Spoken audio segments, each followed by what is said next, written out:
Hey, what's up, everybody, and welcome back to Drums and Drams. My name is Cameron, and on tonight's episode, we're going to be taking a look at a recently resurrected line of whiskeys from Lux Row Distillers. This is the limited edition Daviess County lineup.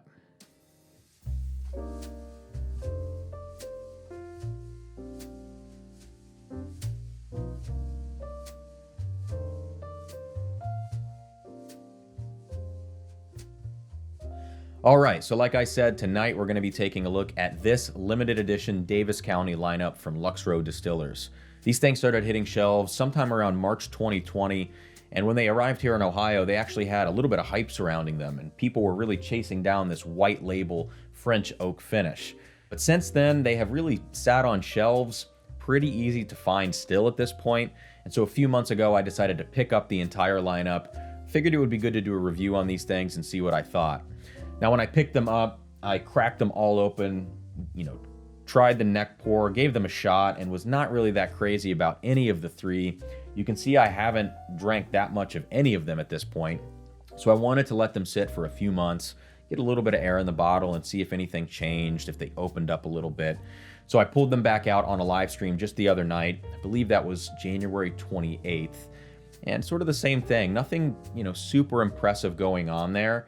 I know I was tasting a lot of bourbon that night. I was kind of trying to fly through and do a quick assessment, but nothing really that surprising there. With that said, I figured it would be nice to drill down on my thoughts and give these things a more in-depth review to just see, what's worth it, what's not worth it, and what this lineup could do a little bit better next time, if they're really not living up to the price tags or the standards of being a limited edition release. So let's go ahead and get into it here. A couple quick notes before we start. Number one, pronunciation. I thought this was Daviess County for the longest time. I was quickly corrected, checked it out online. Looks like it's pronounced Daviess County. So just one of those little fun facts for all of you out there.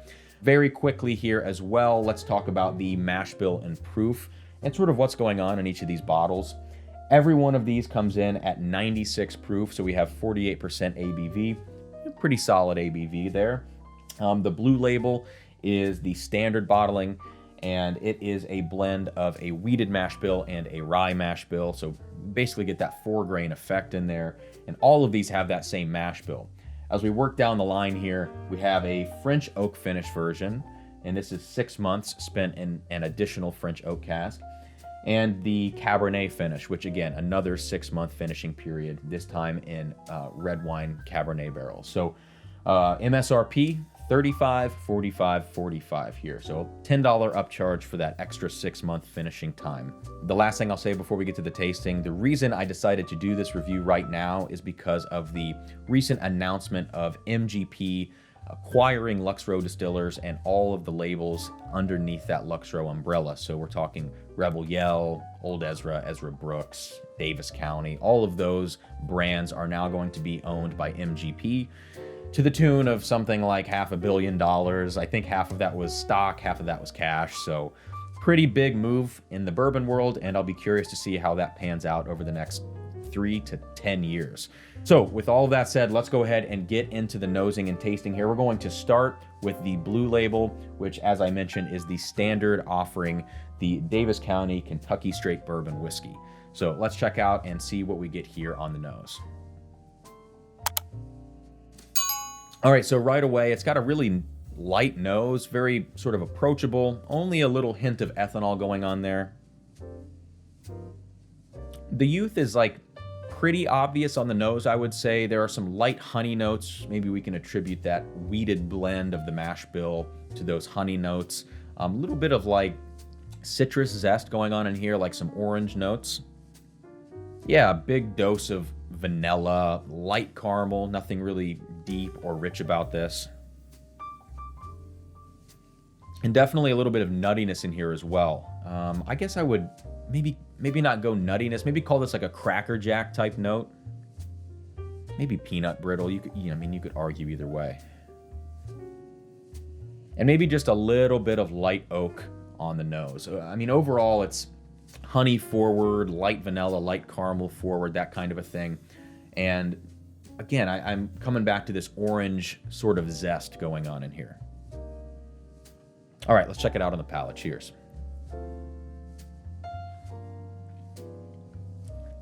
So pretty spicy actually right up front. More spice than the nose suggests. Absolutely. It's a little bit of a thinner mouthfeel here. I mean, at 96 proof, I would expect maybe a little bit more of a substantial mouthfeel going on. This one is all spice up front. All spice, 2 words, not all spice. It is a lot of spice up front, and then where you would sort of expect there to be like a rush of flavor, there's not that rush of flavor necessarily. Sort of dies out very quickly. Let's check it out on the palate again.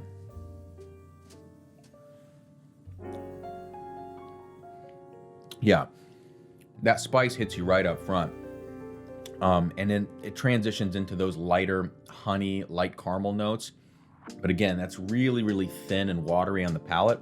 And then all of that nuttiness comes in there. It's more distinctly nutty on the palate, I would say. The nose, living in that Cracker Jack world. Palate, you're really starting to get that peanut brittle thing going on here.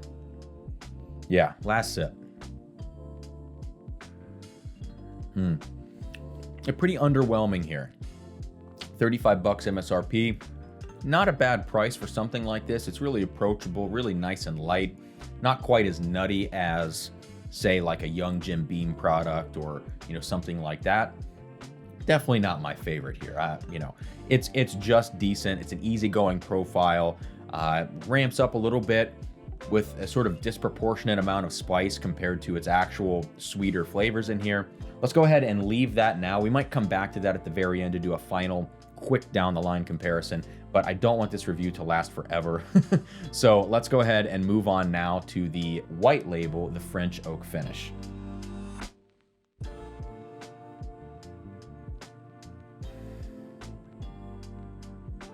All right, so this one is really, really light and sweet.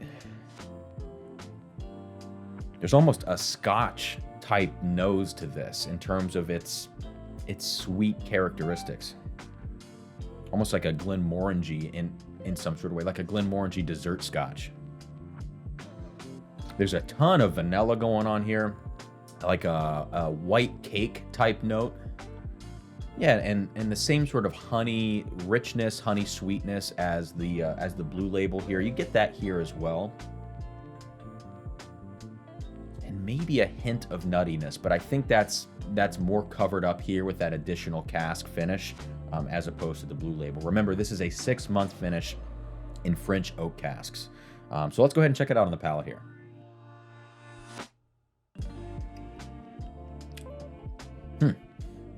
Yeah, right away, same kind of story as the blue label. The initial rush of spice is totally disproportionate to the rest of what's going on and disproportionate to what you get on the nose. Like, I would never expect this to have so much pepper spice based on what I smelled out of the glass. Yeah, it's very interesting.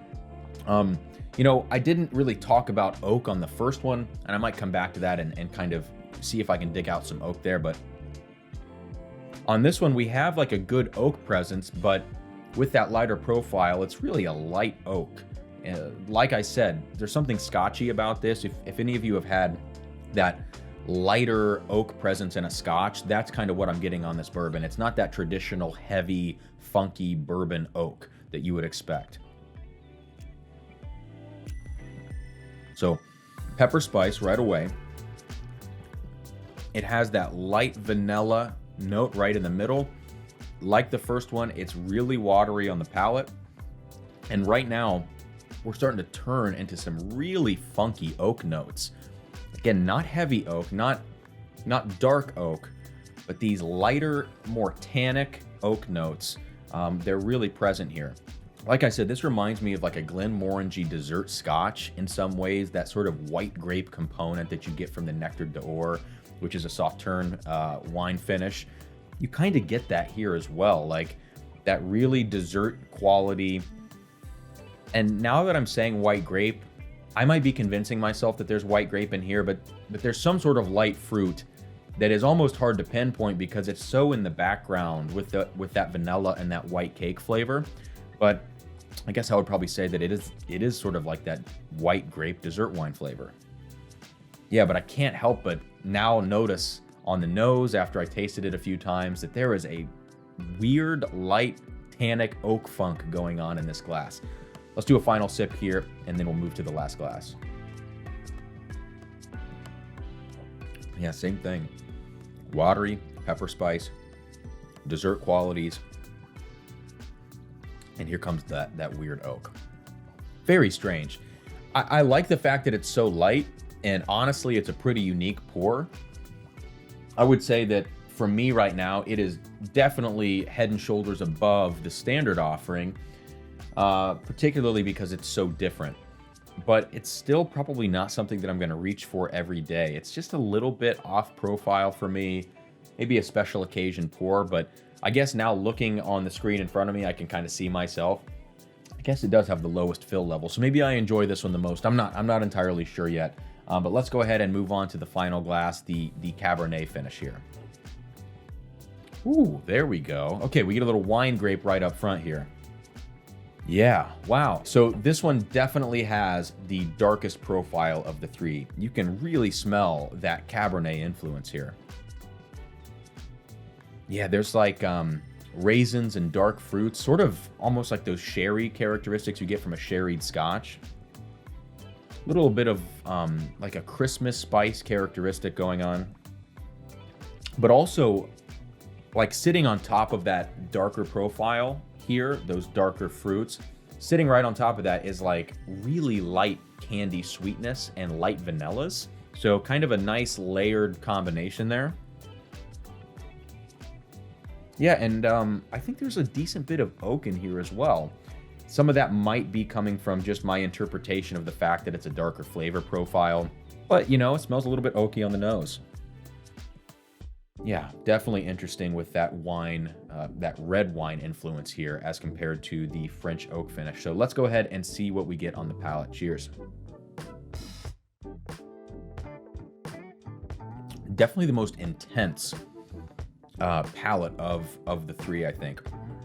Oh yeah, right up front, a lot of good cinnamon and baking spice notes. Like I mentioned, the Christmas cake, the Christmas type spice notes on the nose. Definitely coming through here on the palate. And that mid palate where everything else here has sort of like petered out and gone away, this has a more substantial mid palate that is supported by those fruitier notes, and that's really nice. So I've got to say right now, in terms of like overall drinking experience, the Cabernet Finish is definitely winning out. Let's have another sip. Little ethanol in the front, actually. There's the spice. And like I said earlier, it's a layered type thing. You kind of bounce back and forth where you get the red fruits, you get some of the Cabernet influence.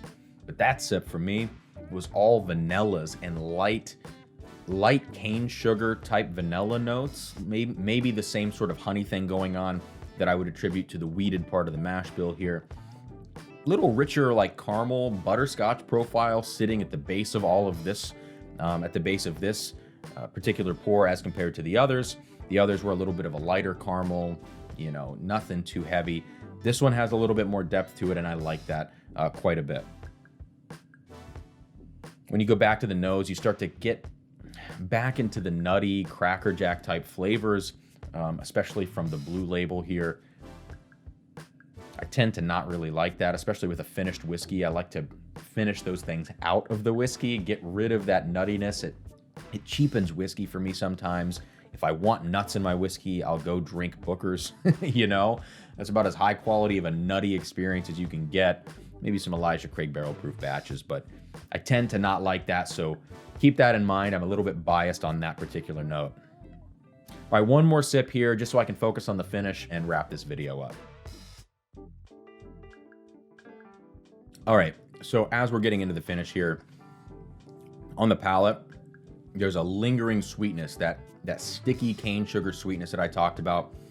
That one is really, really apparent here on this Cabernet Finish. In the back palate, into the throat, a nice lingering cinnamon spice, some of those baking spices, Christmas spice type notes. I would say this one for me has the best finish of the bunch.